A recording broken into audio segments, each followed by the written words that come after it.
dia faly miarabantsika rehetra izay miaino zao afatra ny tenin'Andriamanitra izao indray. Tena fifaliana lehibe ho atoko ny mampita indray ny afatr'Andriamanitra ho antsika tsirairay avy. Isa tokantrano avy amin'ny alalan'izao fitaovana izay saorana an'Andriamanitra nomen'Andriamanitra antsika izao. Ndao aloha hivavaka tsika hangataka amin'i Jesosy ny anapiny antsika mba tonga antsika hifantoka, tonga antsika hangetaeta ary mba hanokafany ihany koa ny fo amam-panahy antsika. Ka manasa antsika rehetra ny tokantrano any ary hivavaka eo anatrehan'Andriamanitra tsika ho an'ny afatra ny tenin'Andriamanitra izany. Ka hiara hivavaka ary tsika tompoko. Misaotra betsaka anao indrindra izay Jesosy ny amin'izao fahasoavana lehibe ataonao eo amin'ny fiainana izao, dia ny ahafahanay mandre ny teninao. Ankehitriny Jesosy eo mangataka izay ny fanampianao mba hanokafanao ny fo amam-panahinay ary ametrahanao ihany koa etaeta ao anatinay ary ampio ihany koa izay Jesosy mba hifantoka tsara. Misaotra Jesosy fa ataonao izany satria amin'ny anaranao no anaovana izany. Misaotra betsaka indrindra Jesosy.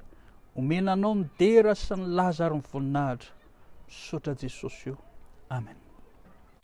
Ny lohahevitry ny tenin'Andriamanitra izay hitondran'Andriamanitra antsika indray amin'ity anio tia dia ny hoe ahoana no atao mandritra ny andro mahory.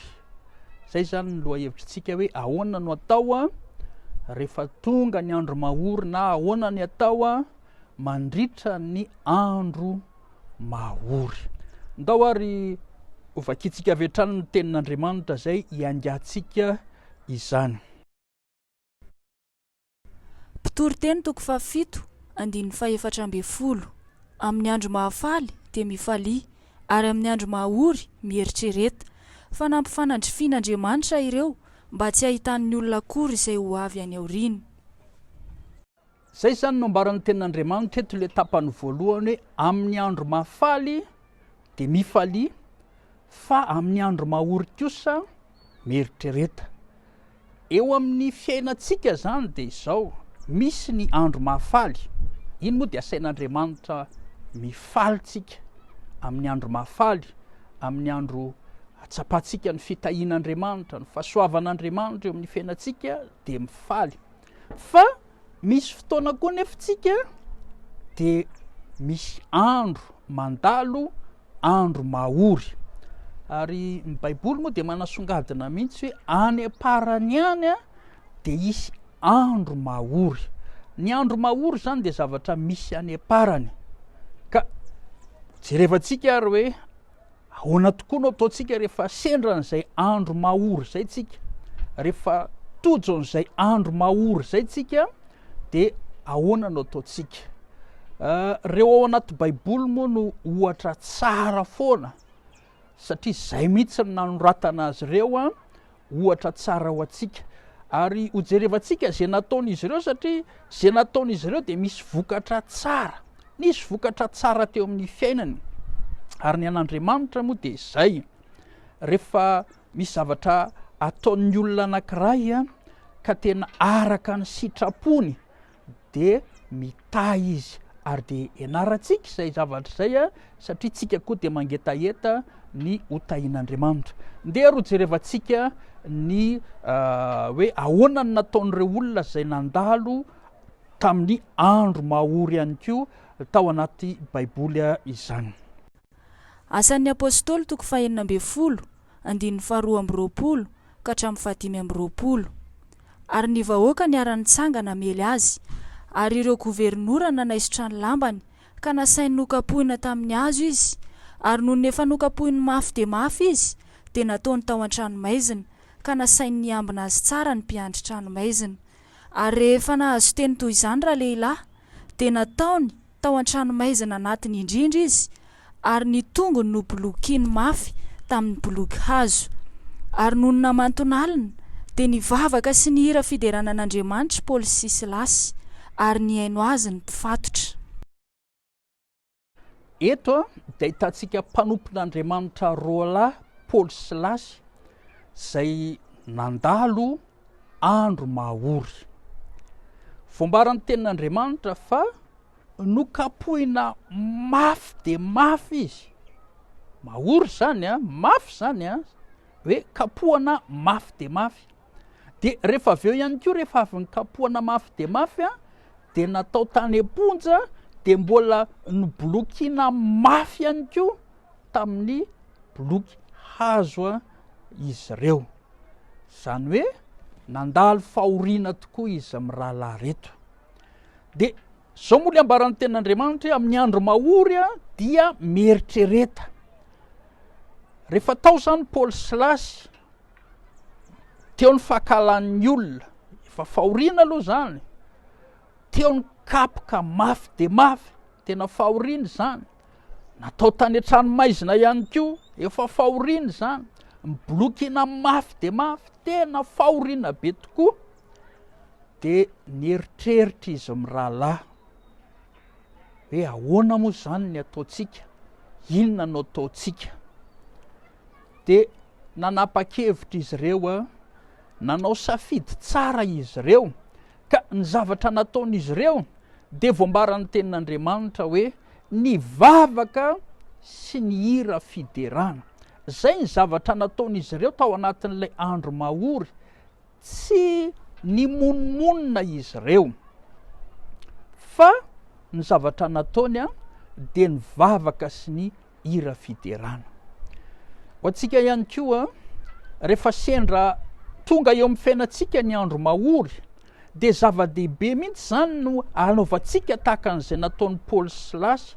Voalohany indrindra aloha fadio mihitsy ny monomonina mandritry ny andro mahory, aza monomonina. Fa ny zavatra ataontsika zany de toy izay nataon'ny Paoly sy Silasy, mivavaka. Rehefa mieritreritra ny tenin'Andriamanitra io de zao hoe inona tokoa moa zany nentin'ny Paoly sy Silasy amam-bavaka. Azo antoka fa rehefa nieritreritra izy roalahy de zao ny famonjena fanahin'olona no nentiny amam-bavaka. Fanahin'olona, ny famonjena fanahin'olona no nentiny amam-bavaka. Ka rehefa nivavaka ho an'ny famonjena fanahin'olona izy de izao hitantsika tokoa ny vokatra izay. Fa rehefa tohizantsika io tenin'Andriamanitra io dia niasa Andriamanitra, nanao zavatra Andriamanitra, ary tao anatin'ny zavatra zay nataon'Andriamanitra nisy horohoro-tany, nisy hetsika lehibe nataon'Andriamanitra, ary de tao anatin'izay dia nisy ireo mpiambina ny fonja voavonjy. Inona no ataonay mba tonga anay ho vonjena? Noho izany zava-dehibe mihitsy ao anatin'ny andro mahory. Tsika rehetra moa zao mandalo an'izay andro mahory zay daholy, de mampahery anao ary manome torohevitra anao. Tsika akory tsy hoe tsy mivavaka ho an'ny olana sy ny ady sy ny zavatra mampahory atsika eto amam-bavaka zay, fa tsy hoe zay foana akory na zay fotsiny hoe atsika mavaka, fa ho eto amam-bavaka ny famonjena fanahin'olona. Raiso tsoratra daholo reo ankonanao zay mbola tsy voavonjy, raiso ny anarany. Fianakavinanao zay mbola tsy voavonjy, raiso ny anarany. Ary ny mpiaramonina aminao zay mbola tsy voavonjy, raiso ny anarany. Meny tompo fotoana betsaka tsika sao de mifinao an'izy ireny, mangatamba amonjen'Andriamanitra azy ireny. Ary de tsy hoe mivavaka ihany fa ny mihira fiderana ihany koa. Tena ampairezana mihitsy tsika, sady mivavaka tsika no mihira fiderana. Ao anatin'ny andro mahory zany de tsy monomonina tsika fa mihira fiderana. De eto koa de mampahery manokana hoe ho an'izay manana radio de hira ra-pilazantsara alefa mandritra an'izao andro mahory zao. De am'izay koa anao afaka manaraka tsara n'le hira tsika nge ny firana nge de maneho fifaliana. Zany hoe tsy monomonina mihitsy tsika fa mihira fiderana, maneho fifaliana, misaotra an'Andriamanitra, mankalaza an'Andriamanitra, midera an'Andriamanitra. Zany nataon'ny Paoly sy Silasy, nivavaka ho an'ny fanahin'olona izy. De nidera an'Andriamanitra tamin'ny fifaliana, nankasitraka an'Andriamanitra, nankalaza an'Andriamanitra tao anatin'ny andro mahory. De inona ny vokatra izay? Niasa Andriamanitra nanao zavatra lehibe tokoa Andriamanitra. Ndao jereva antsika indray ny tenin'Andriamanitra faharoa hoe inona koa no natao amin'ny andro mahory. Samuela voalohany toko 17:1 ka hatramin'ny 9. Ary noho ny tonga teo Ziklaga Davida sy ny olony tamin'ny andro 7 dia indro ny Amalekita efa nanafika ny tany atsimo sy Ziklaga ka namely any Ziklaga sy nandoro azy tamin'ny afo. Ary efa namabo ny vehivavy sy izay rehetra tao izy, na lehibe na kely, nefa tsy nisy novonoiny na dia iray azy, fa nentiny ho babo ireo, ka lasa nandeha izy. Ary Davida sy ny olony tonga tao amin'ny tanàna, ary indro efa levon'ny afo ny tanàna, ary ny vadiny mba amin'ny zanany lahy sy ny zanany vavy efa lasako babo. Ary Davida sy ny mpanaraka azy dia nanandratra ny feony ny tomany, ambara-paha tsy nahatomany intsony izy. Ary voababo koa izy roa vavy, vadiny Davida, dia Inoam, Jezirelita sy Abigail, ilay novinadiny Nabala Karmelita.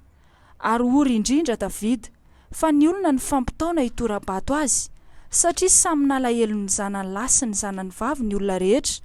Fa Davida kosa nampahery ny tenany tamin'ny Jehovah Andriamaniny.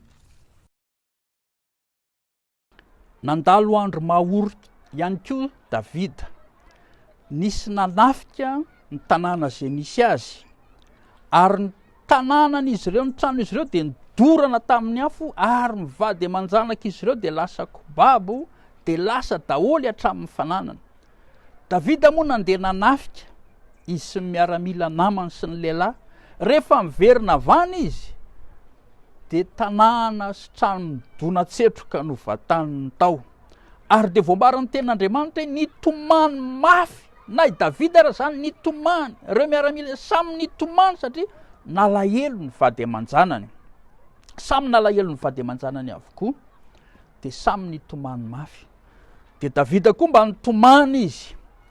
Fa rehefa aveo dia ilay tenin'Andriamanitra amin'ny andro mahory dia mieritrereta. Rehefa avy nitomany izy dia nieritreritra amin'izay izy hoe ahoana raha ny tokony ataoko tokoa, inona tokoa ny tokony ataoko amin'izao andro mahory zao, inona ny tsara, inona ny mety. Dia tsy tao anatin'ny Davida mihitsy ny ankiviana. Zay zany ny fanamariana voalohany aloha. Tandremo ny kivy ao anatin'ny andro mahory hoe tena kivy tsy tao anatiny mihitsy ny ankiviana. Nitomany izy, nalahelo izy, fa tsy kivy izy. Fa ny zavatra nataony dia voambaran'ny tenin'Andriamanitra nampahery ny tenany tamin'Andriamanitra izy.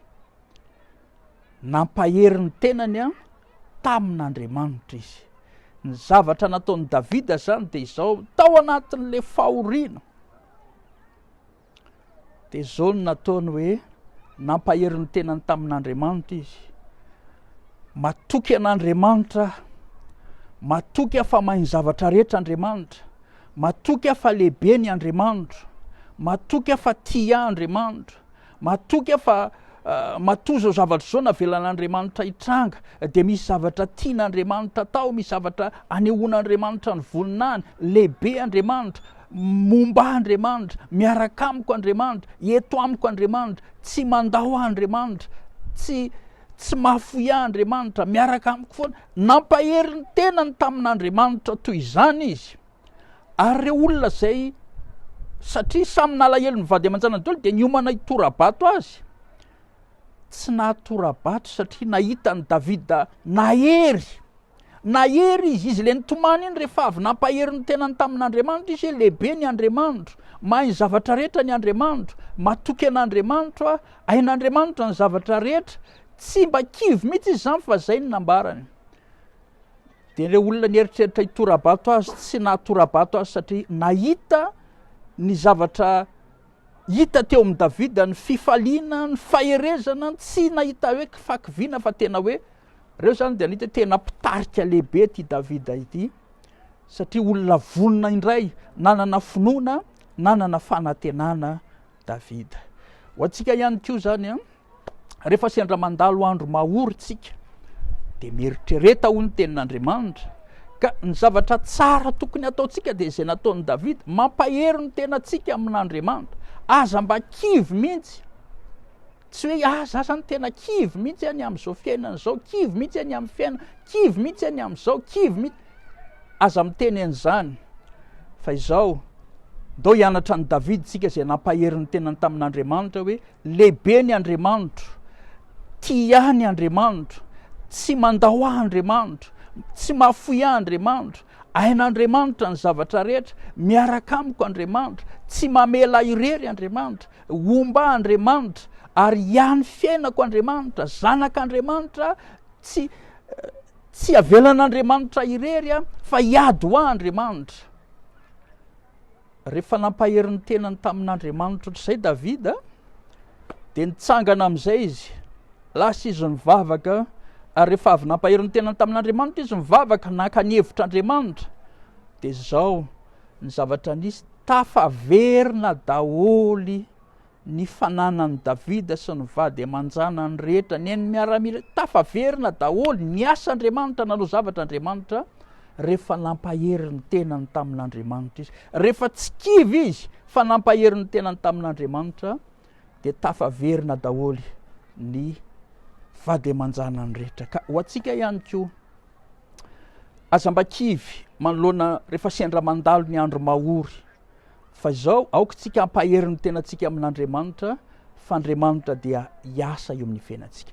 Ndao jerevantsika indray ara ny olona fahatelo sady farany. Mpanjaka voalohany 7:20, 10 ka hatramin'ny 20. Dia niainga izy ka nakany Zarefata, ary noho nimby teo ambavahadin'ny tanàna izy, dia indro nisy vehivavy mpitondra tena nanangona kitay hazo teo, ary niantso azy Elia ka nanao hoe, masina ianao, hitondray rano kely amin'ny fisotroanao mba ho sotroako. Ary noho nilasa naka raha vehivavy, dia niantso azy Elia ka nanao hoe, masina ianao, hitondray mofo kely koa eny an-tananao ao. Fa hoy raha vehivavy, raha velona koa Jehovah Andriamanitra ao, tsy manana mofo na dia iray akory aza aho, fa koba kely eran'ny tanan'ila ao amin'ny bariky sy diloilo kely foana ao amin'ny tavoara. Ary maka tapaka-kazo 2 aho zao, ka hiditra namboatra ireo hoaninay mianaka, dia ho faty izahay. Fa hoy Elia taminy, aza matahotra, fa andeha miditra ka manaova araka izany lazainao izany, nefa anaovy mofo kely ihany aho aloha, ka ento ety amiko, ary rehefa izany dia vao manaova ho anao sy ny zanakao koa. Fa izao ny lazain'i Jehovah Andriamanitry ny Israely, tsy ho lany ny koba ao amin'ny bariky, ary tsy ho ritra ny diloilo ao amin'ny tavoara, mandra-piavon'ny andro andatsahan'i Jehovah raha norana amin'ny tany.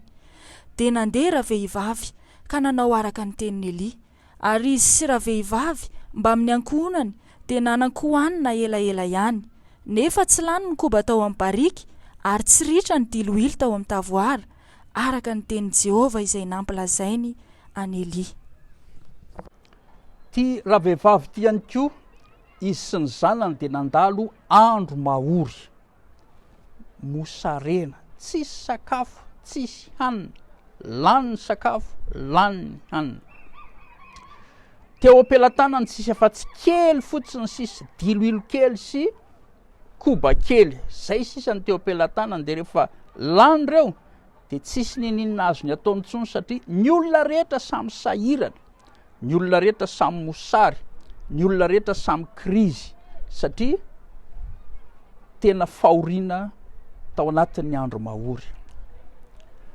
Dia tonga ny mpanompon'Andriamanitra, ny rahan'Andriamanitra ho any aminy, dia naniraka azy ny mpanompon'Andriamanitra aloha raha vehivavy ao, mba hitondray rano kely dia lasa le raha vehivavy tsy nisalasala, nanome ho an'ny mpanompon'Andriamanitra. Dia rehefa avy eo dia ozy ny mpanompon'Andriamanitra hoe mba anaovy mofo kely ihany koa, dia avy eo nanazava raha vehivavy eo, zany ka tsy manana fa tsy diloilo kely sisany eo dia mofo kely dia rehefa vita zay dia ho faty zay mianaka. Fa ozy izy ny mpanompon'Andriamanitra hoe anaovy ihany aloha, fa zao ny lazain'i Jehovah, tsy ho ritra ny diloilo ary tsy ho lany ny mofo. Dia amin'ny andro mahory mieritrereta, nieritreritra teo raha vehivavy, ahoana tsara hoe ry mpanompon'Andriamanitra, tsy ho lany ny diloilo ary tsy ho ritra ny diloilo ary tsy ho lany ny mofo. koba. Rehefa avy nieritreritra izy dia nanapa-kevitra izy nakatoa zay nanao zay nilazain'ny mpanompon'Andriamanitra, nataony zay nasain'ny mpanompon'Andriamanitra tao. Zany hoe nankatoa ny tenin'Andriamanitra izy.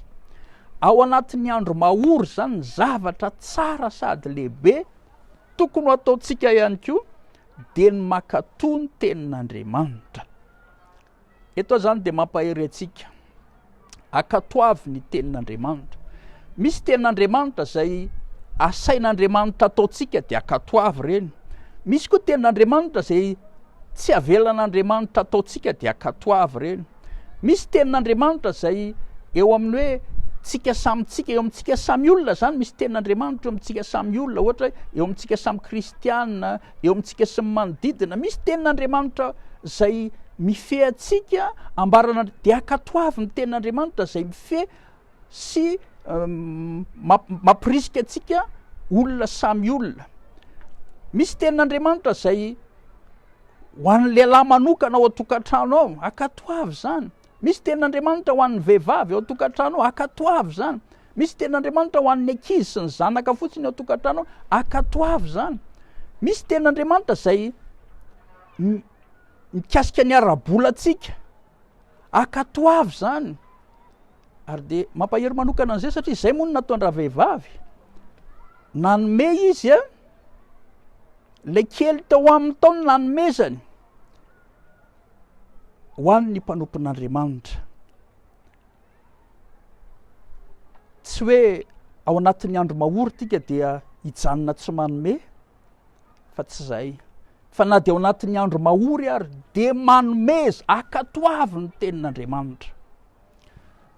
Ny tompany ahitansika eo amin'ny fiainantsika zany dia misy ny andro mafaly, mifalia. Fa rehefa tonga kosa ny andro mahory dia asain'Andriamanitra mieritreritra tsika. Ka zavatra zay andao ny lala masaka zay efa nizoran'ireo namantsika no andao hizorantsika.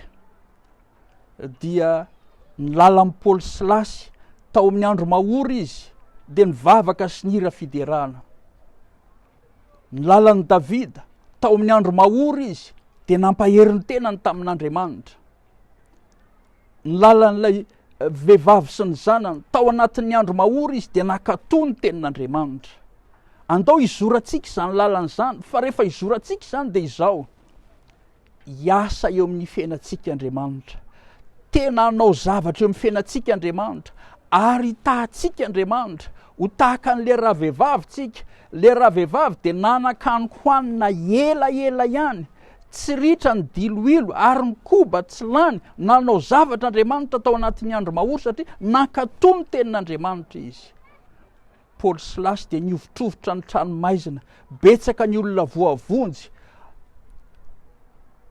Misy olona maro tiana vonjena amin'ny alalantsika, aokatsika hifona ho azy ireny, ao ambadiky sy ny fahoriana zay lalovanao, dia azo antoka mihitsy isy olona maro voavonjy ny ankonanao sy ny fianakavianao rehefa mivavaka ho azy ireny tsika, rehefa mihira fiderana faly sy mankalaza an'Andriamanitra. Hiasa Andriamanitra, hiasa eo amin'ny fiainantsika izy, hiasa eo amin'ny tokantranontsika izy hanao zavatra Andriamanitra.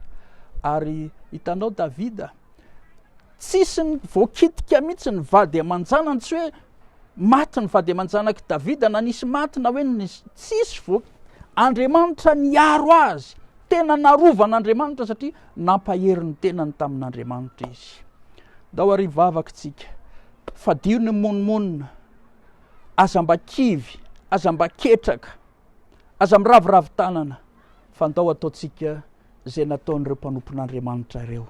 Ndao ary vavakytsika, amin'ny andro mafalo ny tenin'Andriamanitra dia mifalia, fa amin'ny andro mahory, mandalo andro mahory ve ianao amin'izao fotoana izao? Tsapanao ve hoe tena andro mahory tokoa zao fa andro farany? Ndao ataontsika zay nataon'ireo mpanompon'Andriamanitra ireo, fa Andriamanitra zay niasa ho an'izy ireo, niasa ho antsika ihany koa. Ndao ary vavakytsika, ao anatin'izao vavaka izao dia izao, tena mampahery anao, ataovy zay nataon'ny Paoly Silasy, ataovy zay nataon'ny ravehivavy, fa ndao aloha zay nataon'ny Davida no ataontsika androany. Ndao tsika ampahery ny tenantsika amin'Andriamanitra, ao anatin'ny vavaka zany dia zao lazao ny fahalebiazan'Andriamanitra, lazao ny fahatsaran'Andriamanitra, lazao fa ain'Andriamanitra ny zavatra rehetra.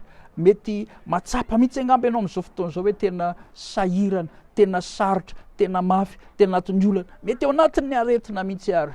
Fa andaontsika hampahery ny tenantsika amin'Andriamanitra, andaontsika hivavaka, hisaotra, hidera ny kalaza, ilaza ny fahalebiazan'Andriamanitra, ilaza ny fahatsaran'Andriamanitra, ary ao anatin'ny fanaovanao an'izay dia hiasa eo amin'ny fiainanao Andriamanitra. Anao zavatra eo amin'ny fiainanao Andriamanitra, ampahery anao izy tahaka ny nampaherezany any Davida izany. Hiara hivavaka ary tsika. Jesosy io misaotra anao zany amin'ny afatry ny teninao, ary ankehitriny Jesosy dia matsapy izahay fa mandalo andro mahory tokoa noho ny zava-misy eto amin'ny firenenay. Ka ndreto izay Jesosy ampahery ny tenanay aminao. Fantatray tokoa Jesosy fa manana Jesosy velona zay, velona Jesosy zay tomponay, velona Jesosy zay nifidy anay, velona Jesosy eto aminay. Manana Jesosy mahay ny zavatra rehetra izay, hainao ny zavatra rehetra, hainao ny manafaka anay, hainao ny manasitrana anay, hainao ny tany fiainanay. Ary manana Jesosy zay tena tia anay izay ka nanolotra ny ainy, nanaiky ho fato anay. Matoky ny fitiavanao zay Jesosy, matoky zay fa hainao ny zavatra rehetra, matoky zay tompo, fa ianao dia tsy mandahona mahafoy anay. Misaotra betsaka Jesosy fa hiasa eo amin'ny fiainanay ianao. Jesosy io tsy ho ataonay mihitsy ny monomonina, tsy ho ataonay no kivy, tsy ho ataonay no ketraka, fa izay dia anandratra sy dera ry ankalazanao, satria mahatoky ianao zay Jesosy. Misaotra betsaka Jesosy io, misaotra indrindra fa efa hitany olona tsirairay avy isa-tokantrano sy isambatan'olona ianao. Misaotra betsaka fa efa hiasa ianao Jesosy, efa anao zavatra ianao, satria ianao Jesosy no tsy miova omaly sy ny ora mandrakizay. Zay zavatra nataonao tamin'ireo mpanomponao tao anatin'ny Baiboly ireo dia ho ataonao amin'ny fiainanay koa. Misaotra indrindra Jesosy, voninahitra anao rery ihany. Amen. Dia isaorantsika an' Jesosy lehibe zay afaka mitoy mivavaka moa tsika, afaka mifampivavaka koa tsika ny tokantrano any, mivavao amin'ny fianakaviana sy ny ankonanao, mivavao an'izay tsy salama ihany koa any tokantranontsika tsirairay avy any zany.